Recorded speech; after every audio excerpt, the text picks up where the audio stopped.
8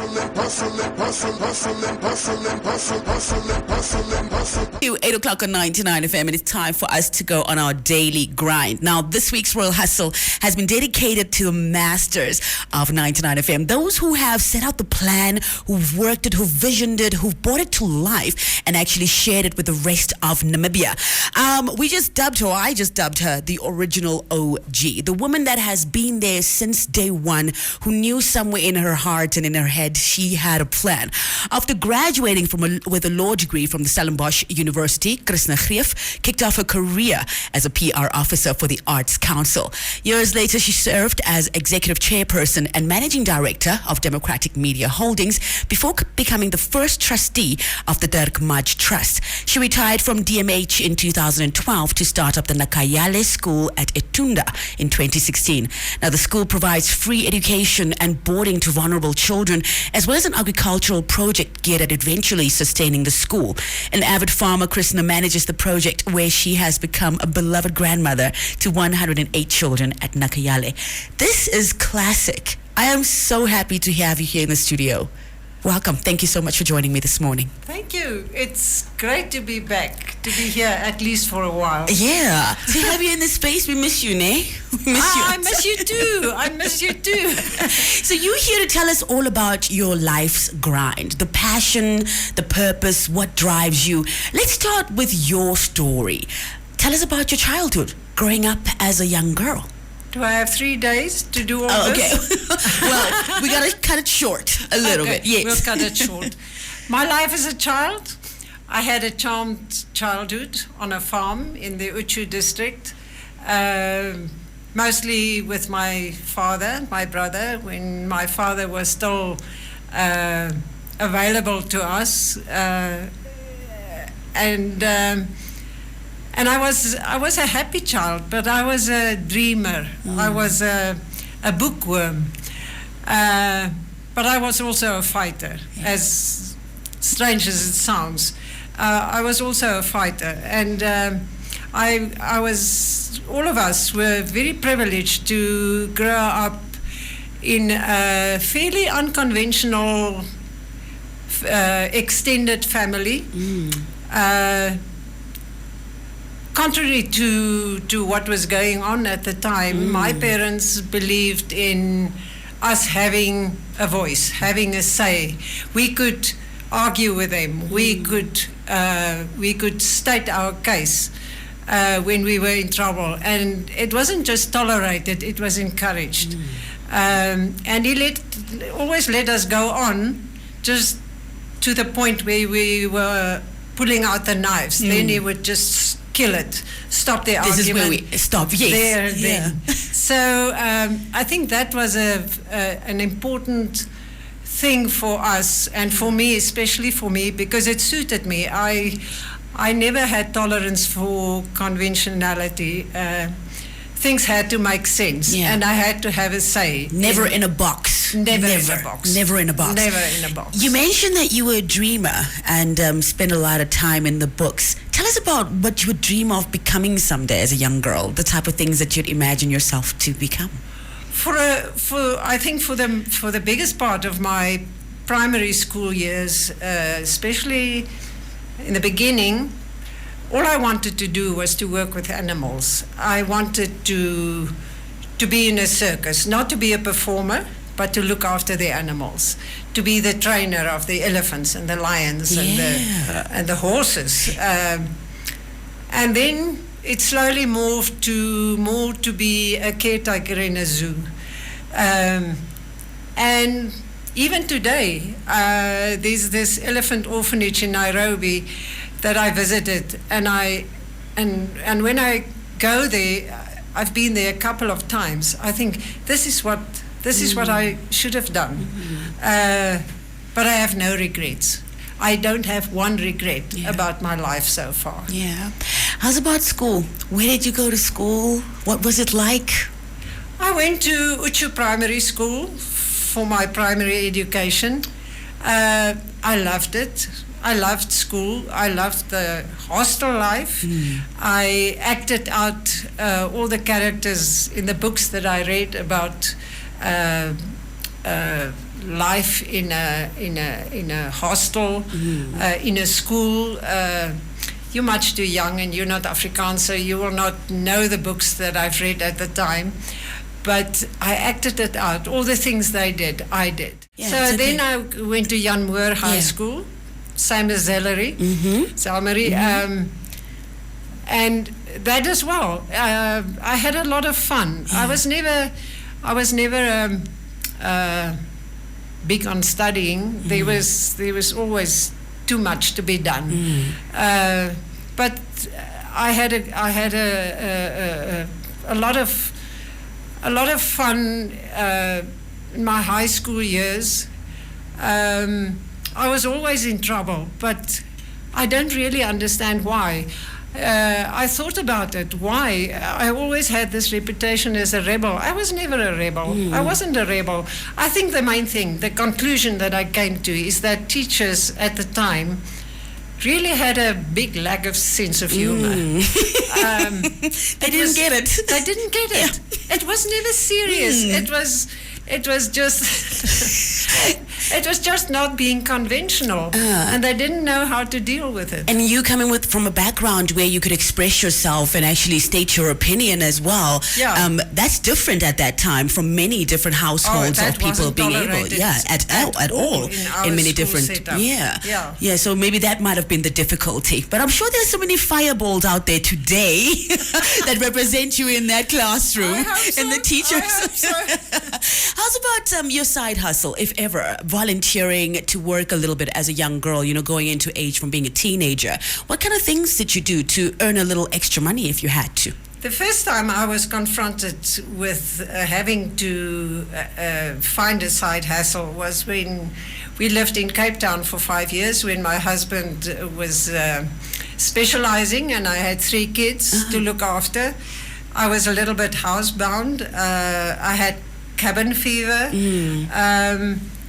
And my sister, Riet, had a fashion design studio.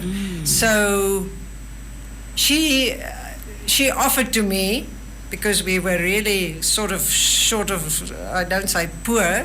But the extras on the side, So she offered that I could sew up the designs that she made.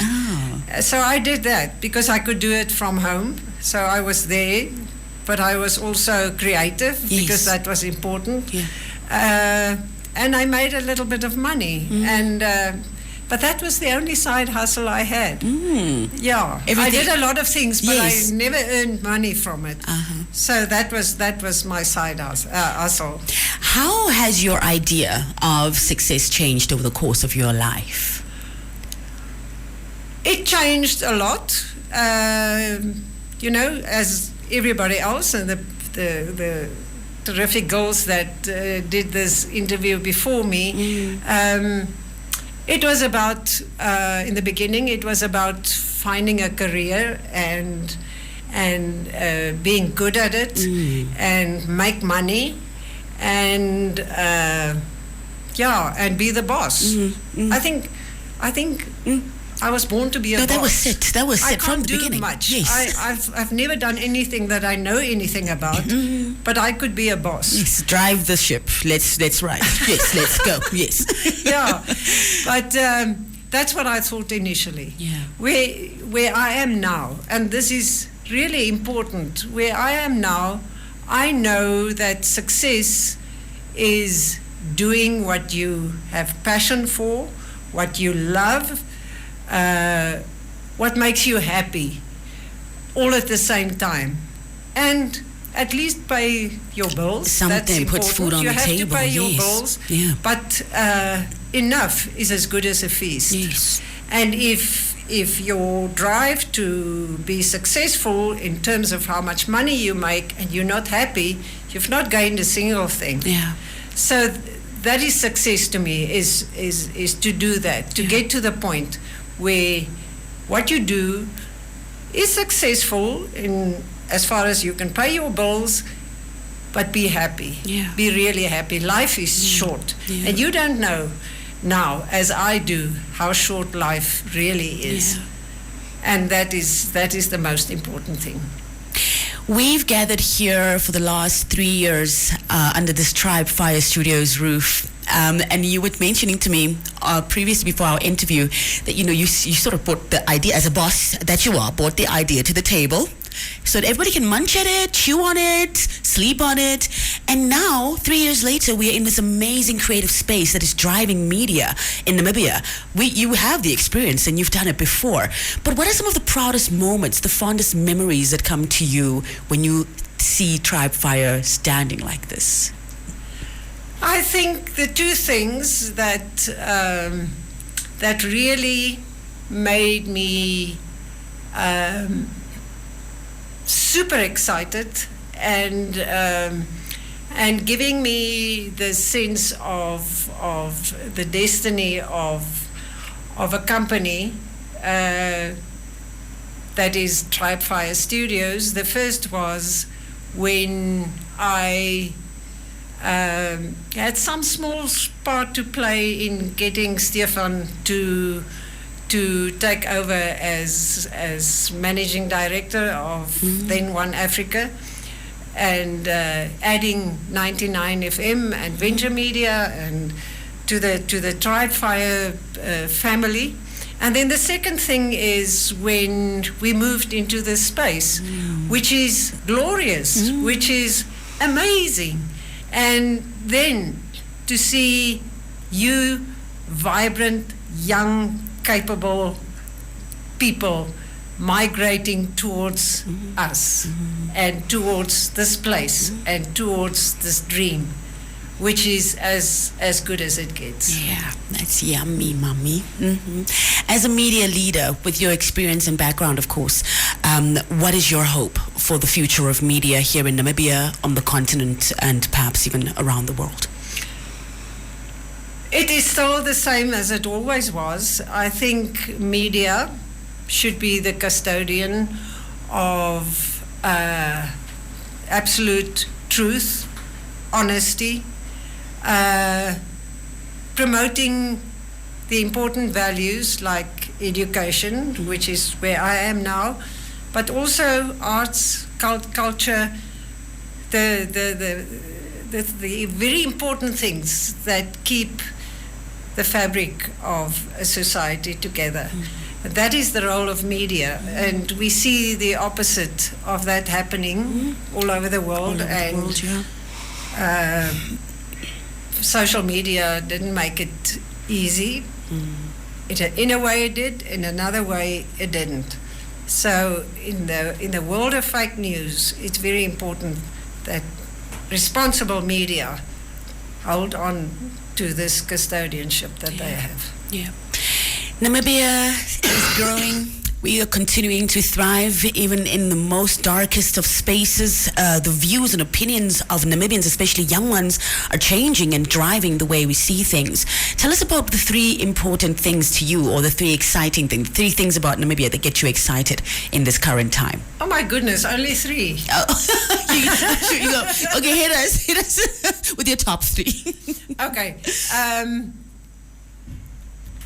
The one thing I love about Namibia, the first thing is the landscapes. I love this country with all its diverse landscapes. I'm a camper and I love being in the different landscapes in Namibia as often as I can. The second thing is I love the people of Namibia. Really, I do. I see them for who they are, and I know that we are special. We've been dealt this amazing deck of cards of being in this beautiful country, very small population. I always said in the beginning of these turbulent political years that the most fortunate thing is we don't have enough people to drive a revolution. So we need to listen to each other, and we need to understand each other. And that is the third thing that I love about Namibia, is the fact that I'm very aware that for a time now, for a long time, outside of the realm of politics, because that is a different story altogether. But outside of the realm of politics, that people are really not starting, we've started a time ago, but we see each other. Ne? Yeah. We hear each other. Yeah. We are present in the moments with each other. We are present in the moment with each other. And that is the blessing of my life. Yeah. That coming from a time when you were still a twinkle in your father's eye, I've lived through an important part of the history. I know where we started. I know what happened along the way, and I know where we are now. And that transformation. Yeah, you've seen it. Yeah, and I see it in you young people. Yeah, and I love working with young people. You said I was never in a box. I like people who refuse to be fitted into a box, because that's what's needed, and that's what you guys have. And I'm eternally grateful for that. Thank you so much. And we continue sharing and glowing that off with you as well. You got young vibes as well. Always, OG, always. Oh, thank you for that compliment. Maybe you should tell people what OG stands for. Original gangster. The original. Number one. Yes. Everybody else who came throughout the week is present and a part of it all. But it all started somewhere. The story has a beginning. And that story you have found and created spaces where our Namibian story is being told. I'm sure that when the world looks at us and you go on Google and you are looking for Namibia, these are the first things that pop up. And we are part of that story. And I'm so grateful. Thank you so much for creating this opportunity for us as Namibians, for seeing and recognizing where we come from and saying, I'm just not going to sit and watch. Let's continue to give growth and opportunity to more and more Namibians. So thank you so very much. Thank you, Shay. Yeah. I love you. I love you too, Miss Greeff. Yeah, that's the original OG, okay? Miss Chrisna Greeff telling us her story, her royal hustle. And it's true what she says, even in the work that she has done through media, even in the work that she has done through communities, the work that she's currently doing with this 108 children at Nakayale, you can see that there's opportunities and doors being opened and presented. And that's exactly what each and every Namibian needs to do. Whatever space that you are capable in, create opportunities for the next people. Not because you are obliged to, but because you love people and because you want to see a country like Namibia thrive. And also sometimes because it is your responsibility, okay? So head on over to social media to catch up with this royal hustle.